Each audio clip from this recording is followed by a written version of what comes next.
کا ذوق محبت، تو یہاں جو قرآن مجید کی محبت اور اس کے پیغام کو عام کیا گیا، علم دین کو عام کیا گیا، سن کر بڑی مسرت ہوئی کہ آج بھی اللہ تعالیٰ نے دین کو ایسے سکون عطا فرمائے ہیں کہ جن کی وجہ سے یہ مصطفی دین کا نظام قائم دائم ہے اور قیامت تک قائم دائم رہے گا۔ بیٹا مجھے ڈسٹرب نہ کریں، اگر آپ چلے جائیں تو اٹھا دیں، مہربانی۔ ویسے سادہ باتیں کرنے والا بندہ ہوں، آپ گاؤں کے لوگوں کے مزاج مجھے اتنا پتہ نہیں ہے، لیکن تھوڑی کانورسیشن ہوگی تو تبھی بات کا مزہ آئے گا۔ میری ریکویسٹ ہے کہ بچوں کو اگر تھوڑا سائڈ سے کر دیں اور بڑے زور سے آگے متوجہ ہو کر بیٹھ جائیں، تو پھر جس ہستی کا ہم ذکر کرنے کے لیے آئے ہیں وہ کوئی عام ہستی تھوڑی ہے۔ اگر محفلوں میں ادب ہی نہ سیکھا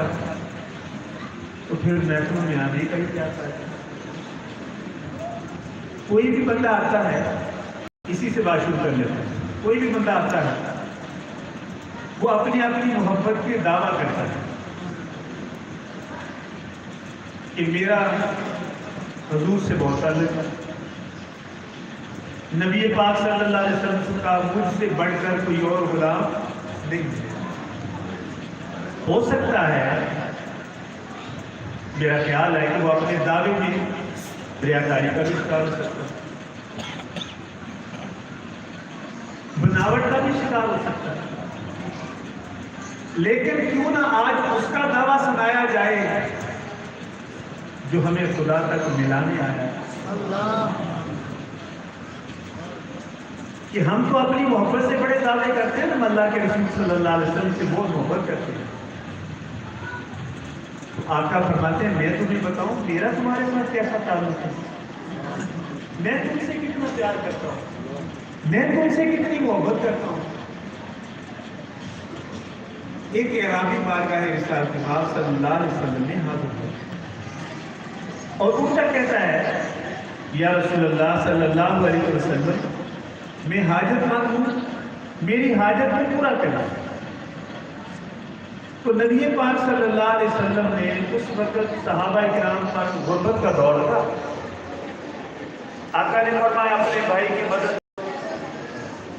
تو وہ اپنے گھروں سے جو کچھ لائے وہ اتنا تھوڑا تھا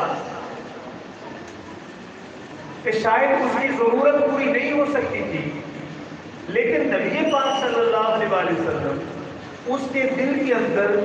جو بننے والی بیماری تھی اس کی خبر رکھتے تھے، ضروری سمجھا کہ اب اس کا علاج ہونا چاہیے۔ تو نبی پاک صلی اللہ علیہ وسلم نے بڑے مجمع میں اس سے سوال کیا، اے اعرابی، کیا تم یہ سمجھتے ہو کہ اللہ کے رسول نے تم پر احسان کیا ہے؟ تو وہ بڑی مٹھائی سے کہتا ہے آپ نے مجھ پر کون سا احسان کیا ہے، یہ تھوڑا سا مال دے کر؟ تو صحابہ کرام رضوان اللہ مجمعین کو اتنا غصہ آیا، کچھ صحابہ تو اٹھ کر کھڑے ہو گئے کہ اس کو مزہ چکھایا جائے، لیکن نبی پاک صلی اللہ علیہ وسلم نے اشارے سے ان کو بٹھایا، اس کریم آقا نے اس کا بازو پکڑا، پھر اپنے حجرات کی جانب لے گئے۔ حجرات مقدس سادہ سادہ سے میرے آقا کے گھر کے ہمارے جیسے کوئی بڑی بڑی بلڈنگیں نہیں تھی، تو اس کے باہر بٹھاتے ہیں، پھر اس کے لیے نبی پاک صلی اللہ علیہ وسلم سب سے پہلے پانی لاتے ہیں، اپنے دستے مبارک سے اس کو پیش کرتے ہیں۔ اب سنی جائیے، سنتے جائیے، یہ کیفیت اللہ کے رسول ہے، وجہ تخلیق کائنات ہے، اور کریم آقا کے ساتھ وہ بدتمیزی بھی کر چکا ہے، گستاخی اور بے ادبی بھی کر چکا ہے۔ آقا اس کو پانی پیش فرماتے ہیں، پھر محبوب اس کے لیے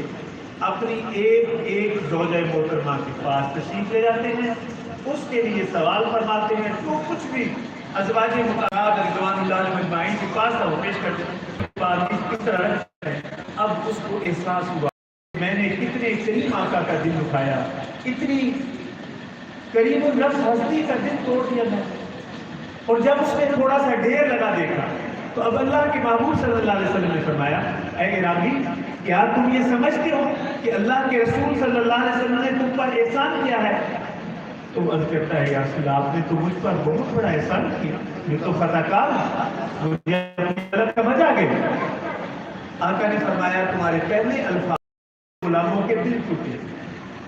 ان کے دل ٹوٹے، کیا تم یہ بات ان کو جا کر کہہ سکتے ہو؟ یا رسول اللہ، مجھے لے چلیے، میں کہوں گا۔ آقا صلی اللہ علیہ وسلم اس کو لے کر آئے، پھر فرمایا، اے عرابی، کیا تم سمجھتے ہو کہ اللہ کے رسول نے تم پر احسان کیا ہے؟ تو وہ عرض کرتا ہے، یا رسول اللہ، آپ نے مجھ پر بڑا احسان کیا۔ جو کچھ صحابہ کے چہرے غصے سے تھے وہ نرمی پڑ گئی، مسکراہٹیں آ گئی۔ اب نبی پاک صلی اللہ علیہ وسلم اپنے منبر پر بیٹھے اور اپنا تعلق ایک امت بیان کیا کہ جو میرا تمہارے ساتھ تعلق ہے، میں بتاؤں کہ تمہاری اور میری مثال ایسے ہی ہے۔ رسول اکرم صلی اللہ علیہ وسلم مثال دے رہے ہیں اپنی اور ہماری۔ آقا فرمائے کہ میں تمہیں بتاؤں کہ میرا اور تمہارا کیسا ہے، ایسا ہی ہے جیسے ایک اونٹنی کا مالک اپنے اونٹنی کو لے کر